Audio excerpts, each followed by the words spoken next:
പ്രിയപ്പെട്ടവരെ,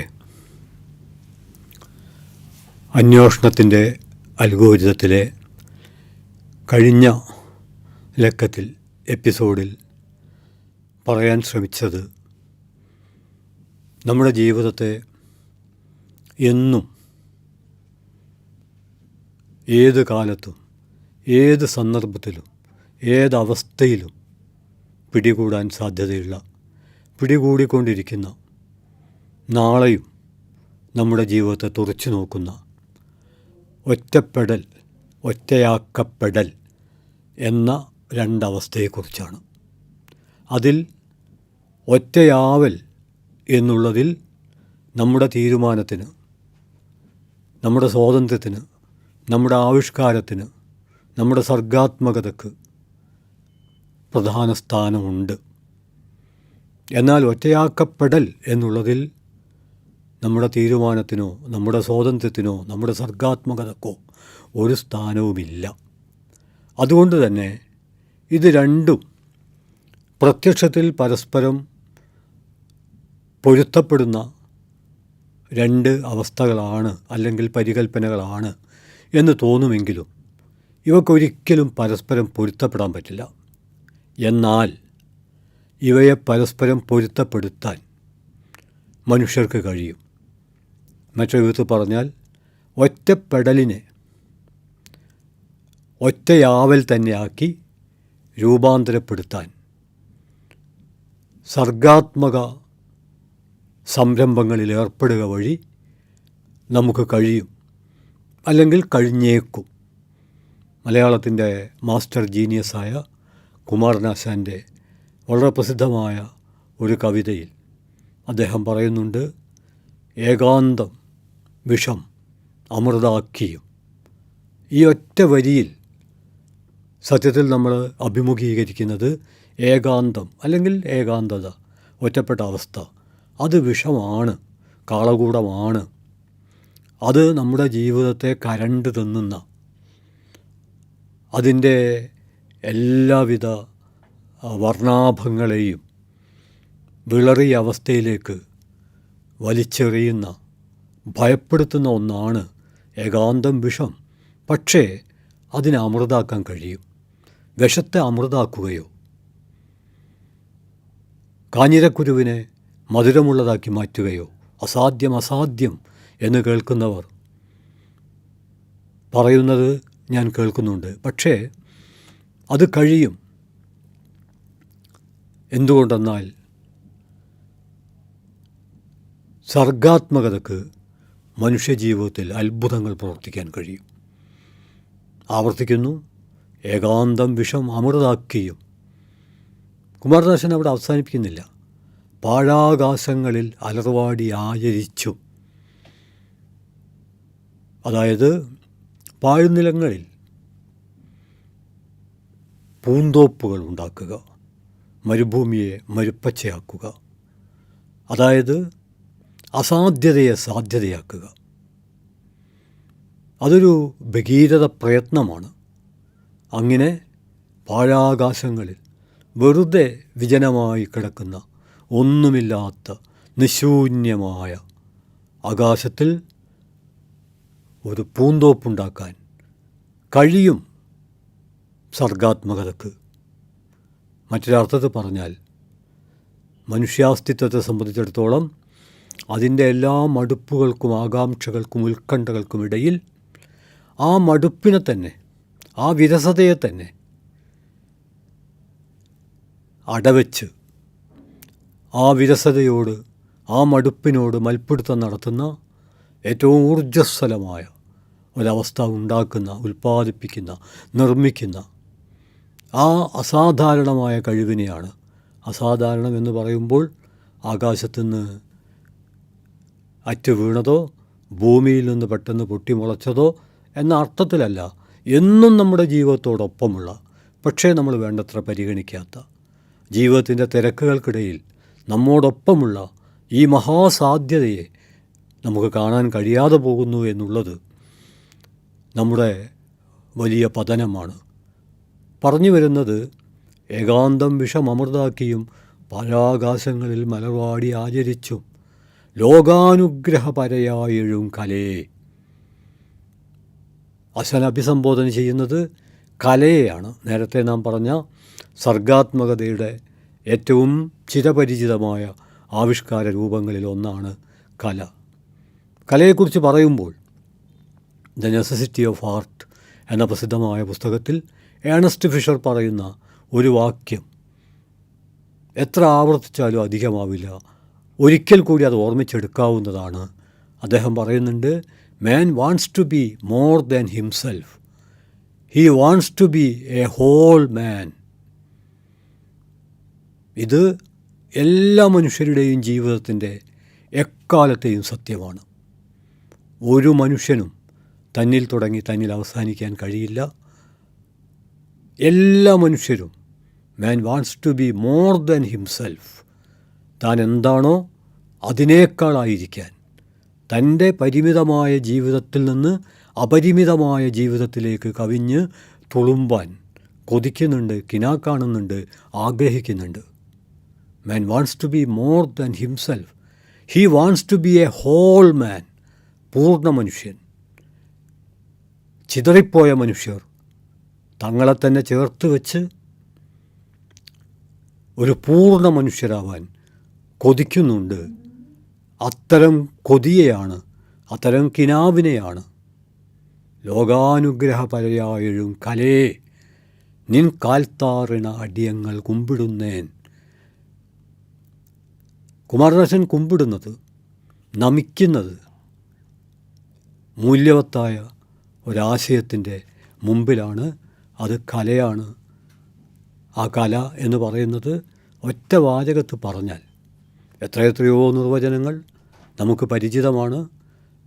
സൗന്ദര്യശാസ്ത്രത്തിൻ്റെ ബൃഹത് ഗ്രന്ഥങ്ങൾ അതേക്കുറിച്ച് എഴുതപ്പെട്ടിട്ടുണ്ട്. പക്ഷെ ആരെങ്കിലും ഒറ്റ വാചകത്തിൽ കലയെ ഒതുക്കി പറയാൻ ആവശ്യപ്പെട്ടാൽ ഒരു സാംസ്കാരിക പ്രവർത്തകൻ, ഒരു വായനക്കാരൻ എന്ന നിലയിൽ ഞാൻ പറയാൻ ആഗ്രഹിക്കുന്നത് മെച്ചപ്പെടാൻ വേണ്ടി നടത്തുന്ന ഒരു മൽപ്പിടുത്തം.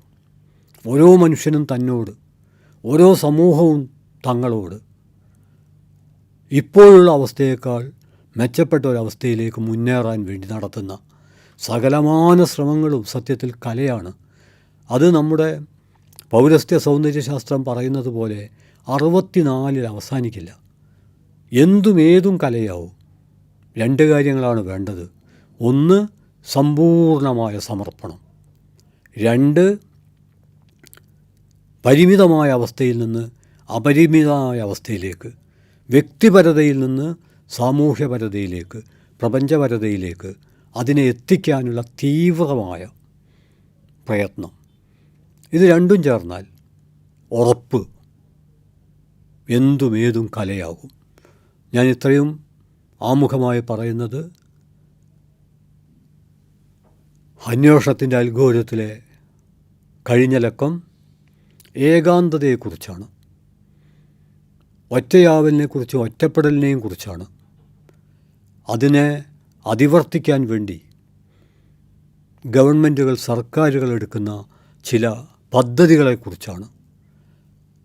അതേക്കുറിച്ച് പറയുന്ന കൂട്ടത്തിൽ അതിൽ പെടുന്നതും പെടാത്തതുമായ ചില കാര്യങ്ങൾ കൂടി ഉൾപ്പെടുത്തിയിരുന്നു എന്ന് ആ എപ്പിസോഡിലൂടെ കടന്നുപോയവർ, അത് കേട്ടവർ ഓർക്കുന്നുണ്ടാകും.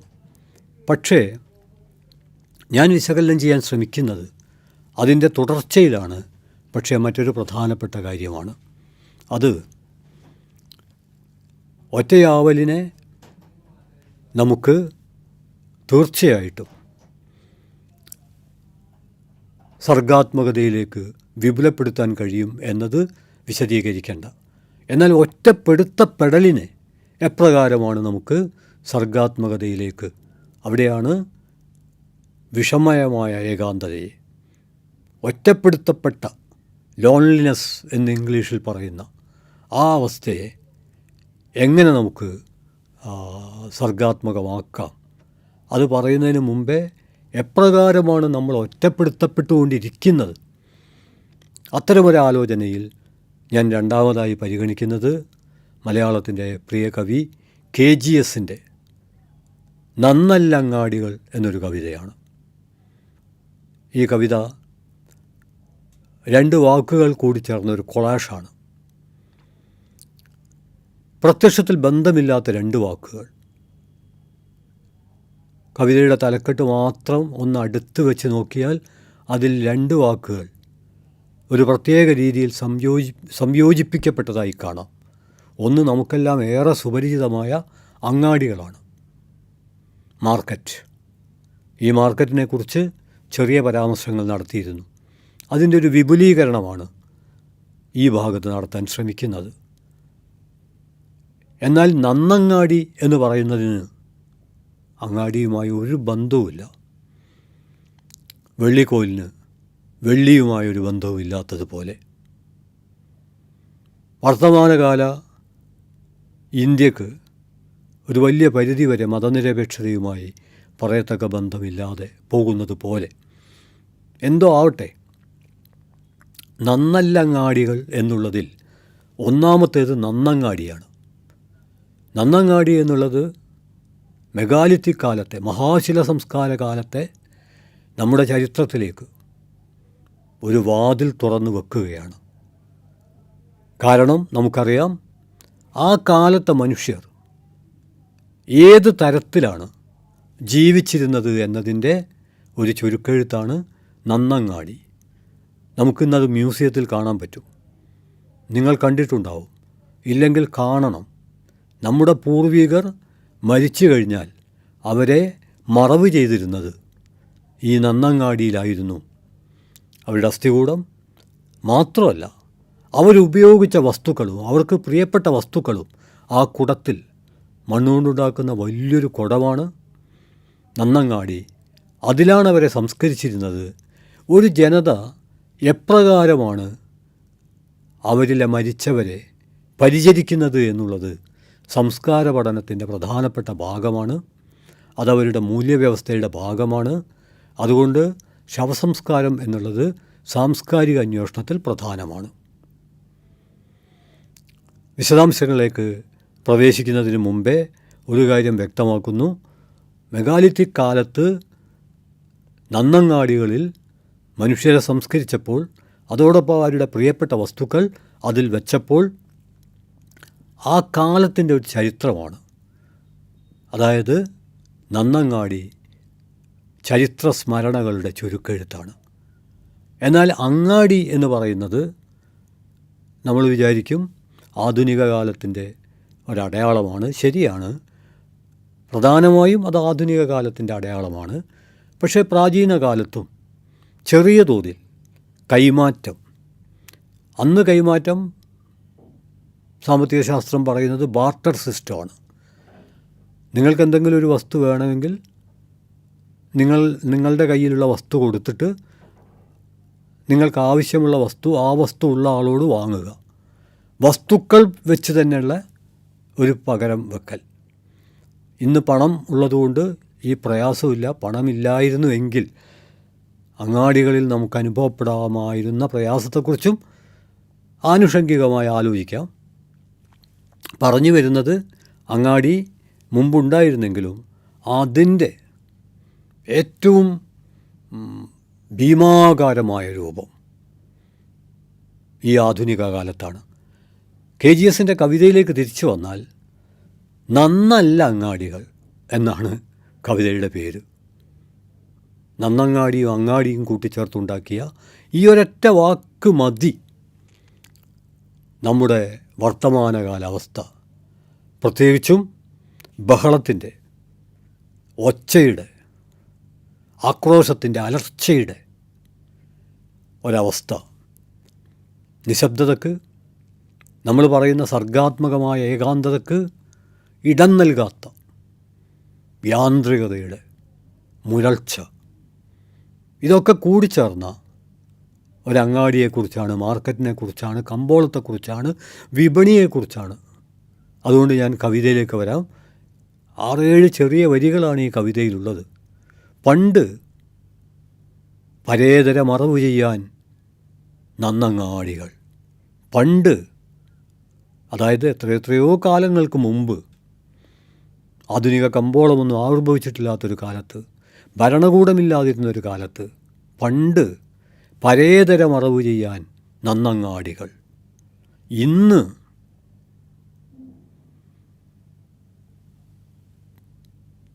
പൈതൃകം മറവ് ചെയ്യാൻ, ജീവനോടെ നമ്മെ മറവ് ചെയ്യാൻ നന്ന് അങ്ങാടികൾ.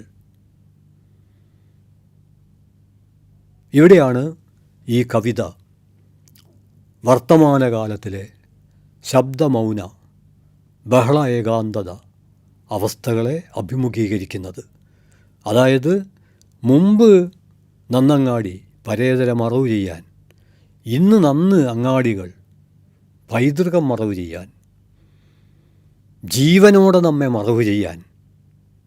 അങ്ങനെ ജീവനോടെ നാം മറവ് ചെയ്യപ്പെടുന്ന ഈ അങ്ങാടി, ഈ മാർക്കറ്റ് ഏതാണ് എന്ന് ആലോചിച്ചു കഴിഞ്ഞാൽ അത് സർഗാത്മകമായ നിശബ്ദതയെ കൊന്നു തിന്നുന്ന,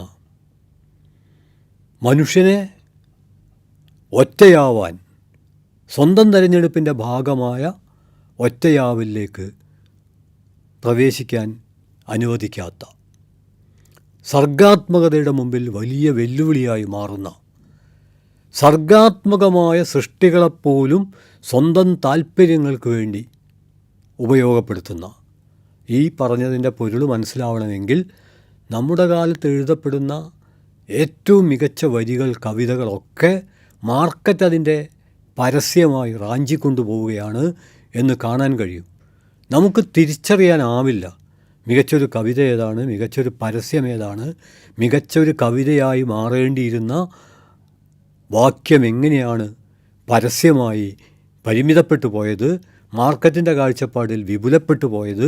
ഇതൊന്നും ഇന്ന് നമുക്ക് തിരിച്ചറിയാനാവാത്ത വിധം, നമ്മുടെ തിരിച്ചറിവുകളെയാകെ തകർക്കുന്ന വിധത്തിൽ മാർക്കറ്റ് നടത്തുന്ന KGS-ൻ്റെ മറ്റൊരു കവിത കൂടി ഈ സമയത്ത് നമുക്ക് ഓർക്കാവുന്നതാണ്. അതിൽ അദ്ദേഹം പറയുന്നുണ്ട്, ഒച്ച വിജയം, ഒച്ച പ്രതിഭ, ഒച്ച ബ്രഹ്മം. ഒച്ച എന്നുള്ളത് തെറ്റിദ്ധാരണ ഒഴിവാക്കാൻ വേണ്ടി ഞാനൊരു കാര്യം ചൂണ്ടിക്കാണിക്കാം. അത് വെറും ശബ്ദമെന്ന അർത്ഥത്തിലല്ല, നമ്മൾ ഉച്ചരിക്കുന്ന വാക്കുകളെന്ന അർത്ഥത്തിലല്ല, നമ്മുടെ സംഭാഷണം എന്ന അർത്ഥത്തിലല്ല. നമ്മുടെ സംഭാഷണത്തെ ശിഥിലമാക്കുന്ന, നമ്മുടെ സൂക്ഷ്മമായ ചിന്തയ്ക്ക് തടസ്സം സൃഷ്ടിക്കുന്ന, സങ്കീർണവും സൂക്ഷ്മവുമായ കാര്യങ്ങളെക്കുറിച്ചുള്ള സംവാദങ്ങളെ അസാധ്യമാക്കുന്ന, ആഴത്തിൽ നമ്മെ പുനർനിർവചിക്കുന്ന, അഗാധമായ മാനവിക പ്രവർത്തനങ്ങളെ അസാധ്യമാക്കുന്ന, തൊലിപ്പുറമേ ഇക്കിളിയിടുന്ന, നമ്മളെ പ്രലോഭനത്തിൽപ്പെടുത്തുന്ന, നമ്മുടെ സ്വപ്നങ്ങളെപ്പോലും തടവിലിടുന്ന വളരെ വിധ്വംസകമായ ഒരു പ്രവർത്തനമാണത്. അത് പറഞ്ഞ് മനസ്സിലാക്കിപ്പിക്കുക എന്നുള്ളത് പോലും പ്രയാസമാണ്. അത്രമാത്രം മാർക്കറ്റ് ഇന്ന് നമ്മുടെ ഉള്ളിൽ. ഞാനൊരു ചെറിയ ഉദാഹരണം പറഞ്ഞാൽ, ഒരുപക്ഷെ മാർക്കറ്റിൻ്റെ ഭീകരതയുടെ ആ വലുപ്പം ബോധ്യമായിട്ടില്ലെങ്കിലും ചെറിയൊരു രീതിയിൽ അത് ബോധ്യമായേക്കുമെന്ന പ്രതീക്ഷയിൽ ഒരു ഉദാഹരണം പറയാം. മുമ്പ് നമ്മൾ മാർക്കറ്റ് പോകുമ്പോൾ എന്തൊരു കരുതലായിരുന്നു. ആദ്യം തന്നെ വീട്ടിലൊരു ചർച്ച നടക്കും, എന്തൊക്കെ വാങ്ങണം, വാങ്ങണ്ട. ചിലതൊക്കെ ആവശ്യമുള്ളതായിരിക്കും, അത്യാവശ്യമായിരിക്കില്ല. അപ്പോൾ അത്യാവശ്യത്തിന് മുൻഗണന കൊടുത്ത് ആവശ്യമുള്ളത് വെട്ടു. രണ്ടാമത് പീടികയിൽ ചെന്നാൽ അവിടുന്ന് വില ചോദിച്ചിട്ട് വീണ്ടും ഒരു വെട്ടും തിരുത്തും നടത്തും. ഇതായിരുന്നു മുമ്പ് മാർക്കറ്റ്, ഇതായിരുന്നു മുമ്പ് നമ്മുടെ ഉപഭോഗ സ്വഭാവം. എന്നാൽ ഇന്ന് ഷോപ്പിംഗ് മാളിലേക്ക് നമ്മൾ പോകുന്നത് ഒരു തീർത്ഥാടന കേന്ദ്രത്തിലേക്കെന്ന പോലെ, അല്ലെങ്കിൽ ഒരു വിനോദ കേന്ദ്രത്തിലേക്കെന്ന പോലെ ആഹ്ലാദത്തോടെയാണ്. വെട്ടലില്ല, തിരുത്തലില്ല, കുടുംബം ഒന്നിച്ച് യാത്രയാവുകയാണ്. എന്നിട്ട് അവിടെ എത്തിക്കഴിഞ്ഞാൽ നമ്മളെ കൊതിപ്പിക്കുന്ന നിരവധി വർണ്ണാഭമായ കാഴ്ചകൾ, ആ കാഴ്ചകൾക്കിടയിൽ നമ്മൾ പ്രവേശിക്കുമ്പോൾ നമ്മുടെ പോക്കറ്റ്, നമ്മുടെ സാമ്പത്തിക സ്ഥിതി, ഇതൊക്കെ ചിലപ്പം തൽക്കാലം മറന്നുപോകും. നമ്മുടെ കൂട്ടത്തിൽ പിള്ളകളുണ്ട്, ചെറിയ കുട്ടികളുണ്ട്. മാർക്കറ്റ് അവർക്ക് ഭാഗമായ ചെറിയ കൊട്ടയും ഒരുക്കി വെച്ചിട്ടുണ്ട്. നമ്മുടെ കൂട്ടത്തിൽ മുതിർന്നവരുണ്ട്, അവർക്ക് ഇരിക്കാൻ വീൽ ചെയറുണ്ട്. ആ വീൽ ചെയറിൻ്റെ രണ്ട് ഭാഗത്തും രണ്ട് കൊട്ടകൾ വെച്ചിട്ടുണ്ട്. എന്നിട്ട് ചെറിയ കൊട്ടയുമായി ചെറിയ പിള്ളയും മുതിർന്ന മനുഷ്യരും അല്ലാത്തവരും എല്ലാം കൊട്ടയും എടുത്തുകൊണ്ട് യാത്ര പോകവേ ആവശ്യമുള്ള സാധനങ്ങളിടും. അതൊക്കെ എന്നാൽ ചില സ്ഥലത്തെത്തുമ്പോൾ ഒന്നെടുത്താൽ രണ്ട് എന്ന് കാണും. ആ ഒന്ന് തന്നെ നമുക്ക് ആവശ്യമില്ല. എന്നാൽ ആ രണ്ടാമത്തെ കിട്ടാൻ വേണ്ടി ആവശ്യമില്ലാത്ത ഈ ഒന്നാമത്തെ വസ്തു നമ്മളെടുക്കും. പിന്നെ അപ്പുറത്തെത്തിയാൽ ഇനി വരാൻ പോകുന്നൊരു വസ്തുവിൻ്റെ പരസ്യം ഉണ്ടാവും. അത് വരാൻ കുറച്ച് സമയം എടുക്കും. അതിൻ്റെ വില 5000 രൂപയാണ്. പക്ഷേ ഇപ്പോൾ 1000 രൂപ അടച്ചാൽ നമുക്ക് ചിലപ്പോൾ 3000 രൂപക്ക് കിട്ടും. കിടക്കട്ടെ, 1000 അല്ലേ, കടം വാങ്ങിയെങ്കിലും അടയ്ക്കും. ഇങ്ങനെ ഈ രീതിയിൽ നമുക്കൊരാവശ്യവുമില്ലാത്ത വസ്തുക്കൾ വരെ വാങ്ങിക്കൂട്ടാൻ നമ്മെ പ്രേരിപ്പിക്കുന്ന, ഞാൻ തുടക്കത്തിൽ പറഞ്ഞതിൽ ആവശ്യമുള്ളതിൽ ചിലത് തന്നെ വെട്ടി ചുരുക്കി ഇപ്പോൾ ആവശ്യമില്ലാത്തതിലേക്ക് പെരുക്കി ഈ ഒരു വല്ലാത്ത വീർപ്പ് മുട്ടിക്കുന്ന അവസ്ഥ, ഇത് ആഹ്ലാദമായി പുളകമായി ഇനി അടുത്ത മാർക്കറ്റിൽ എന്നാണ് വേഗത്തിൽ പോകുന്നത്. സാധനം തീരേണ്ട കാര്യമില്ല, അതിനു മുമ്പ് തന്നെ ഒരു മാർക്കറ്റിൽ പോക്ക്. KGS തൻ്റെ കവിതയിൽ പറഞ്ഞത് എത്ര ശരിയാണ്. അദ്ദേഹം പറഞ്ഞത് പൈതൃകം മറവ് ചെയ്യാൻ, ജീവിച്ചിരിക്കുന്നവരെ മറവ് ചെയ്യാൻ നന്ന് ഇന്ന് അങ്ങാടികൾ. ഞാൻ കൂടുതൽ വിശദീകരിക്കുന്നില്ല. മൂന്നാമത് ഞാൻ ഈ അന്വേഷണത്തിൻ്റെ അൽഗോരിതത്തിൽ താൽക്കാലികമായി അവസാനിപ്പിക്കാൻ ആഗ്രഹിച്ചുകൊണ്ട് KGSൻ്റെ തന്നെ കവിതയിലെ വേറൊരു ഭാഗമാണ്. അതായത് ഒച്ച വിജയത്തിൻ്റെ, ഒച്ച പ്രതിഭകളുടെ ഒരു പ്രതിഭ ഇന്ന് ശ്രദ്ധിക്കപ്പെടണമെങ്കിൽ ആ പ്രതിഭാശാലി തന്നെ സ്വന്തം പരസ്യവുമായിട്ട് എന്ന് പറയുന്നത് പരിമിതമായിരിക്കും. അയാൾ സ്വയം പരസ്യമാവണം. അല്ലെങ്കിൽ അർഹമായ ഒരു പരിഗണനയും കിട്ടാനുള്ള സാധ്യതയില്ലാത്ത വിധം മാർക്കറ്റ് നമ്മുടെ ജീവിതത്തെ, എഴുത്ത് പ്രതിഭകളെ വരെ, കലാപ്രതിഭകളെ വരെ മാർക്കറ്റ് പിടികൂടി കഴിഞ്ഞിട്ടുണ്ട്. അത്തരമൊരു പശ്ചാത്തലത്തിൽ ഒറ്റയ്ക്ക് നിൽക്കുക എന്നുള്ളത്, പൊതുജനശത്രു, എനിമി ഓഫ് ദ പീപ്പിൾ എന്ന ഹെൻറിക് ഇബ്സൻ്റെ പ്രസിദ്ധമായ നാടകത്തിലെ ഡോക്ടർ തോമസ് സ്റ്റോക്ക്മാൻ, അദ്ദേഹം ജനായത്തപരമായ, മനുഷ്യസ്നേഹപരമായ നിലപാട് പുലർത്തിയതിൻ്റെ പേരിൽ ഒറ്റപ്പെടുത്തപ്പെടുകയും പീഡിപ്പിക്കപ്പെടുകയും കല്ലേറുകൾ ഏറ്റുവാങ്ങുകയും ചെയ്യുമ്പോൾ അതിൻ്റെ ഒരു സന്ദർഭത്തിൽ അദ്ദേഹം പറയുന്നുണ്ട്, ഒറ്റക്ക് നിൽക്കുന്ന മനുഷ്യനാണ് ഏറ്റവും കരുത്തനായ മനുഷ്യൻ. അതിൽ വലിയൊരു സന്ദേശമുണ്ട്. ആ സന്ദേശം എത്ര ഒറ്റപ്പെടുത്താൻ ശ്രമിച്ചാലും ആ ഒറ്റപ്പെടുത്തപ്പെട്ട അവസ്ഥയെ സമരോത്സുകമാക്കി തീർക്കാൻ കഴിഞ്ഞാൽ, ആവർത്തിക്കുന്നു, ഏകാന്തം വിഷം, അതിനെ അമൃതാക്കി മാറ്റാൻ കഴിഞ്ഞാൽ, ഒറ്റപ്പെടുത്തപ്പെട്ട അവസ്ഥയെ നാനാതരത്തിലുള്ള സമരങ്ങളിലൂടെ ഒറ്റയാവലാക്കി തീർത്താൽ അത് അയാൾക്ക് നൽകുന്ന, ഇപ്പോൾ നൽകുന്ന പുരസ്കാരമായിരിക്കും. നാളേത് സമൂഹം വൈകി അയാൾക്ക് നൽകുന്ന പുരസ്കാരമായിരിക്കും. ആ അർത്ഥത്തിലാണ് മഹത്വം എന്നുള്ളത് നമ്മൾ മനസ്സിലാക്കുന്നത്, അല്ലെങ്കിൽ മനസ്സിലാക്കേണ്ടത്. ഞാൻ പറഞ്ഞു വരുന്നത്,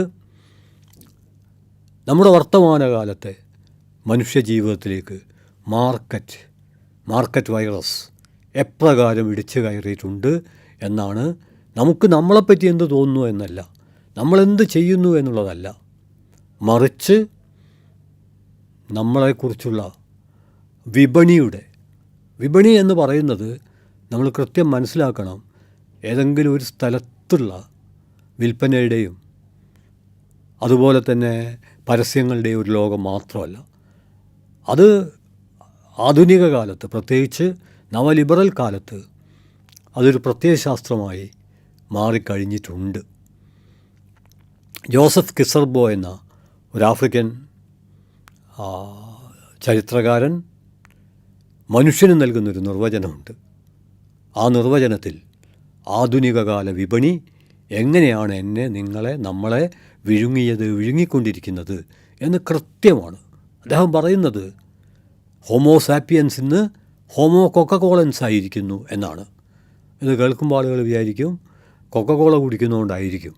ഞങ്ങൾ കൊക്കക്കോള കുടിക്കുന്നില്ല, അതുകൊണ്ട് ഞങ്ങൾ ഹോമോ കൊക്കക്കോളൻസ് അല്ല, ഞങ്ങൾ പെപ്സിയാണ് കുടിക്കുന്നത്, അതുകൊണ്ട് ഞങ്ങൾ ഹോമോ പെപ്സിയാണ്. അതല്ല അതിൻ്റെ അർത്ഥം. ഹോമോ കൊക്കക്കോളൻസ് എന്ന് പറയുന്നത് ഒന്നിനെക്കുറിച്ചും ആലോചിക്കാതെ, വിമർശനബോധമില്ലാതെ, വരും വരായികളെക്കുറിച്ചുള്ള വേവലാതി ഇല്ലാതെ, ഞാൻ എന്ത് എന്ന അസ്തിത്വപരമായ ചോദ്യത്തെ അഭിമുഖീകരിക്കാതെ, മനുഷ്യരാശിയുടെ മൗലികമായ ഉത്തരവാദിത്തങ്ങൾ ആ ഉത്തരവാദിത്തങ്ങളിലേക്ക് ഉയരാതെ, അപരവിദ്വേഷമില്ലാതെ മനുഷ്യരായിരിക്കാൻ തങ്ങളോട് തന്നെ നടത്തേണ്ട മൽപ്പിടുത്തം, സമരം, അതൊക്കെ മാറ്റിവെച്ച് മാർക്കറ്റ് നിർദ്ദേശിക്കുന്നതിനനുസരിച്ച് പ്രവർത്തിക്കുന്ന, മാർക്കറ്റ് കൽപ്പിക്കുന്നതനുസരിക്കുന്ന ഒരു പൊങ്ങു മനുഷ്യർ. ആ പ്രയോഗത്തിന് കടപ്പാട് T.S. എലിയറ്റിനോട്.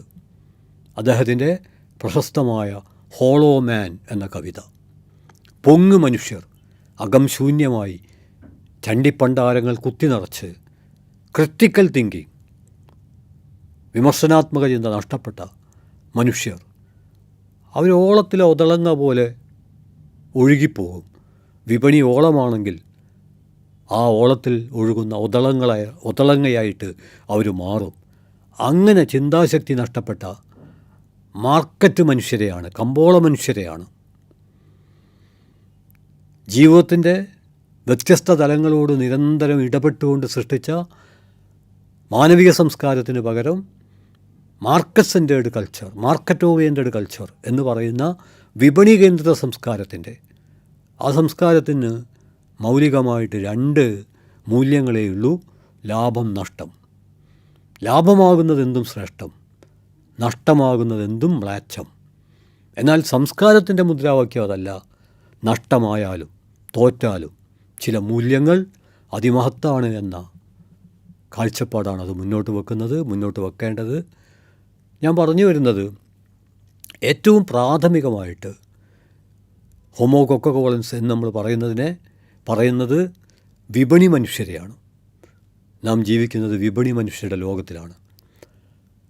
അവർക്ക് സർഗാത്മകതയുടെ ലോകമെന്ന് പറയുന്നത് അവരെ സംബന്ധിച്ചിടത്തോളം പരിഹാസത്തിൻ്റെയും പുച്ഛത്തിൻ്റെയും ഒരു ലോകമാണ്.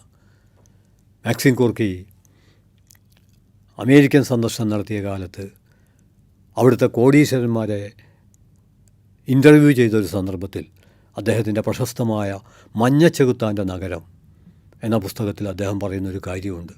അമേരിക്കൻ കോടീശ്വരനോട് അദ്ദേഹം ചോദിച്ചു, നിങ്ങൾക്ക് ഏറ്റവും പ്രിയപ്പെട്ട പുസ്തകം ഏതാണ്? അയാൾ പറഞ്ഞു, ഒരൊറ്റ പുസ്തകമേ ഉള്ളൂ, അത് ചെക്ക് പുസ്തകമാണ്. ചെക്ക് പുസ്തകത്തെ ഏറ്റവും പ്രധാനപ്പെട്ട പുസ്തകമായി കാണുകയും മറ്റെല്ലാറ്റിനെയും കൊള്ളരുതാത്തതായി പരിഗണിക്കുകയും ചെയ്യുന്ന ഒരു മാനസികാവസ്ഥ, ഇതെല്ലാം കൂടി ഉൾപ്പെട്ട വലിയൊരു കൺസെപ്റ്റ് എന്ന അർത്ഥത്തിലാണ് ജോസഫ് കിസർബോ ഹോമോ കൊക്കക്കോളൻസ് എന്ന ഒരു പരികൽപ്പന. ഈ പരികൽപ്പന പല രീതിയിൽ മറ്റു പല സന്ദർഭങ്ങളിലും വന്നിട്ടുണ്ട്. ഹെർബർട്ട് മാർക്യൂസ് 1 ഡയമെൻഷണൽ മാൻ എന്ന് പറയുമ്പോൾ അതും ഉൾക്കൊള്ളുന്നത് ഇതാണ്: മനുഷ്യൻ മൾട്ടി ഡയമെൻഷനിലാണ്, പല മാനങ്ങളുണ്ട്. അതാണ് ബഹുമാനം എന്നതിൻ്റെ അർത്ഥം. പക്ഷേ ഏകമാനമായ ഒരവസ്ഥയിലേക്ക് ചുരുക്കപ്പെടുക. ഹോമോ കൺസ്യൂമക്കറീസ്, ഹോമോ കൺസ്യൂമൻസ് എന്നൊക്കെ പറയുന്ന അവസ്ഥ. ഞാൻ പറഞ്ഞു വരുന്നത്, ബഹളങ്ങളുടെ ലോകം, ഒച്ചയുടെ ലോകം, പരസ്യത്തിൻ്റെ ലോകം എന്നൊക്കെ പറയുന്നത്, വിപണിയുടെ ലോകം എന്നൊക്കെ പറയുന്നത് ഒറ്റയാവാൻ സർഗാത്മകതയുടെ ഒരു ലോകത്ത് നിന്ന് നമ്മളെ പുറത്താക്കുകയും അതോടൊപ്പം തന്നെ ഒറ്റപ്പെടലിൻ്റെ ലോകത്തിൽ നമ്മളെ ഒതുക്കുകയും, അങ്ങനെ ഒറ്റപ്പെടലിൻ്റെ ലോകത്ത് ഒതുക്കപ്പെട്ട ഒരു മനുഷ്യർക്ക് കൃത്രിമമായിട്ട് വിപണി ഒരു വഴി ഒരുക്കുകയും, ഇങ്ങനെ സങ്കീർണമായ രീതിയിലാണ് ഇത് പ്രവർത്തിച്ചുകൊണ്ടിരിക്കുന്നത്. നേരത്തെ പറഞ്ഞ KGSൻ്റെ ഒരു കവിത പറഞ്ഞ് ഇത് അവസാനിപ്പിക്കാം എന്നാണ് ഞാൻ വിചാരിക്കുന്നത്. അതായത്, നമുക്ക് വലിയ ബഹളങ്ങൾ മാത്രം കേട്ടാൽ പോരാ,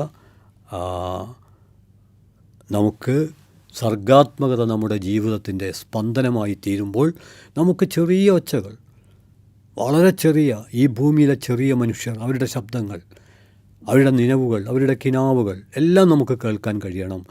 കവിതയുടെ ആ ഭാഗം മാത്രം വായിച്ച് ഇത് അവസാനിപ്പിക്കുകയാണ്. കവിത മുഴുവൻ വായിക്കുന്നില്ല. മുഴുവൻ കവിതയും വളരെ സങ്കീർണമായ മറ്റു പല കാര്യങ്ങളും ചർച്ച ചെയ്യുന്ന കൂട്ടത്തിലാണ് അദ്ദേഹം ഈ ഭാഗം അവതരിപ്പിച്ചിട്ടുള്ളത് അതിങ്ങനെയാണ്: ഞങ്ങൾക്ക് കേൾക്കണേ കാറ്റുകളുടെ കാലൊച്ച, കുഞ്ഞുങ്ങളുടെ അരുവിച്ചിരി. ഞങ്ങൾക്ക് കേൾക്കണേ കാറ്റുകളുടെ കാലൊച്ച, കുഞ്ഞുങ്ങളുടെ അരുവിച്ചിരി. അമ്മയുടെ നെടുവീർപ്പ്, അമ്മൂമ്മയുടെ സന്ധ്യാമർമരങ്ങൾ, അനിയന്മാരുടെ കിനാച്ചൊല്ല്, കാരാഗ്രഹങ്ങളുടെ മൗനനാടികളിലെ നേരിൻ്റെ ചിറകനക്കങ്ങൾ, ഇരയുടെ മിടിപ്പ്, ഇണയുടെ അലാറം, അരിഭാരമായ ഉറുമ്പിൻ്റെ ആത്മഭാഷണങ്ങൾ, ചേക്കേറലിൻ്റെ മിഴാവ്, ചെവീടിൻ്റെ സതിര്, ചങ്ങാതിയുടെ താക്കീത്, കുളിച്ചവളെപ്പോലെ തണുത്ത ദേഹവുമായി രാത്രി പറയുന്ന കഥകൾ, നാദരാശിയിൽ അവളുടെ നാദനക്ഷത്രം, ഭാവിയുടെ ദൂരത്തായമ്പക. ഞങ്ങൾക്ക് കേൾക്കണേ കേൾക്കണേ കേൾക്കണേ ഞങ്ങളെ, ഞങ്ങൾക്ക് കേൾക്കണേ കേൾക്കണേ ഞങ്ങളെ. ഞായർ തിങ്കളിനോടും തിങ്കൾ വെൺമേഘഗേതത്തിനോടും മേഘങ്ങൾ വൃക്ഷങ്ങളോടും